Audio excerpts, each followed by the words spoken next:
There comes a moment in everyone's life where you stop and realize you've been waiting, not living, waiting for someone to text back, waiting for the right moment, waiting for the person you love to finally choose you the way you've always chosen them, waiting for your confidence to magically return, waiting to feel enough. But life doesn't reward those who wait for validation. It rewards those who claim their worth even when no one else does. How many times have you caught yourself replaying the same story in your head? The one where they finally wake up, the one where they apologize, where they call, where they come back different, better, whole, ready, but that version of them lives in your mind, not in reality, and the longer you cling to that version, the more you disconnect from your own growth. You are not meant to be the placeholder for someone else's indecision. You are not here to be the almost, the maybe, the if only. You are not a backup plan. You are not a consolation prize. And you're certainly not someone who should spend another day hoping someone will suddenly become what they've had every opportunity to be. You want a relationship, beautiful, but not just any relationship. You want depth, intimacy, presence. You want someone who doesn't run when you show them your truth. Someone who doesn't make you feel like your emotions are inconvenient. Someone who listens, not because they're waiting for their turn to speak, but because your voice matters to them. Someone who sees you not just for your potential, not just for what you offer, but for who you are when everything else is stripped away. That kind of connection requires you to stop chasing what's shallow. You cannot hold on to someone with your fingertips and expect them to stay in your soul. The kind of love that lasts doesn't have to be clung to. It's mutual, and mutual love doesn't feel like tension. It doesn't feel like confusion. It doesn't live in missed calls and unanswered questions. It shows up. It's steady. It gives you peace, not anxiety. But let's be honest, when you're used to chaos, peace feels boring. When you've been fed breadcrumbs, a meal of consistency can feel overwhelming.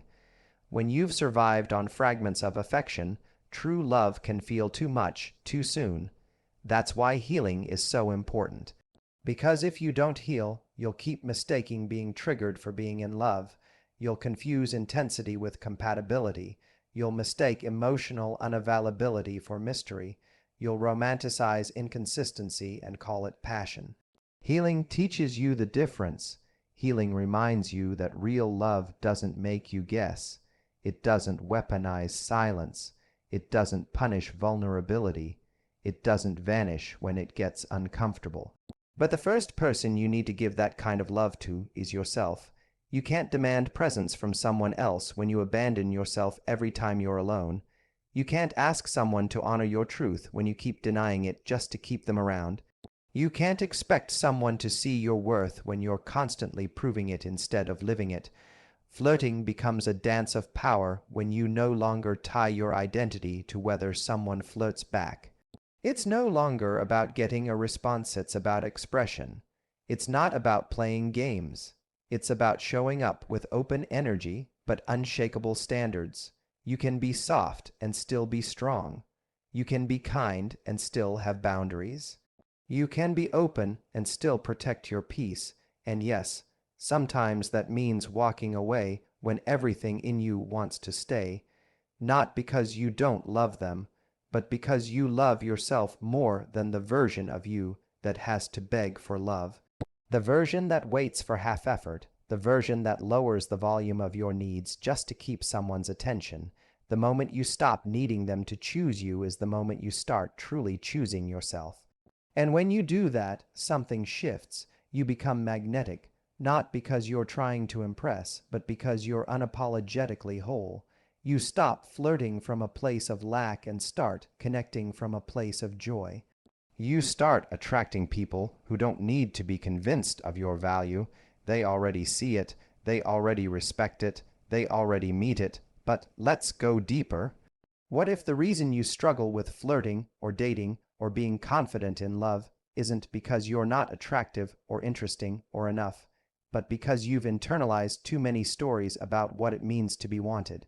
Maybe somewhere along the line you started believing that love only comes when you sacrifice, that it only arrives when you chase, that you have to earn it by being agreeable, by being less needy, by being easy. Let's rewrite that story.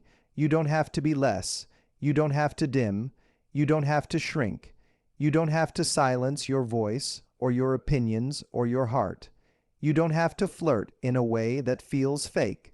You don't have to laugh at jokes that don't land. You don't have to mirror their energy just to keep the vibe going. You are allowed to want real connection. You are allowed to say no. You are allowed to walk away from half loves and half truths. You are allowed to flirt like someone who knows they are already enough. And let's be honest, flirting, at its best, is just playfulness with purpose. It's a spark that doesn't burn you, but lights something between two people who are equally willing to lean in. But if you're constantly the only one leaning, it's not flirting anymore, it's performing. So stop performing, start being. Be curious, be warm, be authentic, be bold, but don't be desperate. Desperation isn't loud, it's subtle. It's in the overtexting, the overanalyzing, the waiting by the phone, the rereading conversations, the twisting of your own needs so they don't scare someone away. You don't need to do that anymore. The right person won't be afraid of your light. They won't flinch at your feelings. They won't retreat when you reveal the real you. But first you have to believe that version of love exists, that you're worthy of it, that it's not something you chase, but something you attract when you start showing up as someone who refuses to be small.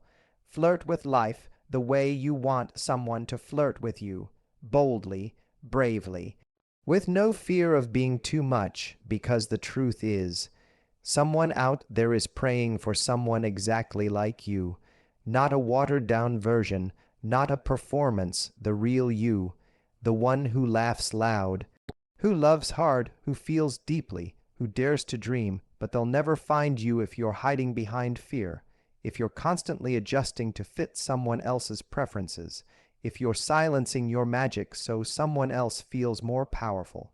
The right connection won't just make you feel alive, it'll make you feel safe being fully alive. That's what you deserve, and that's what you have to stop settling short of.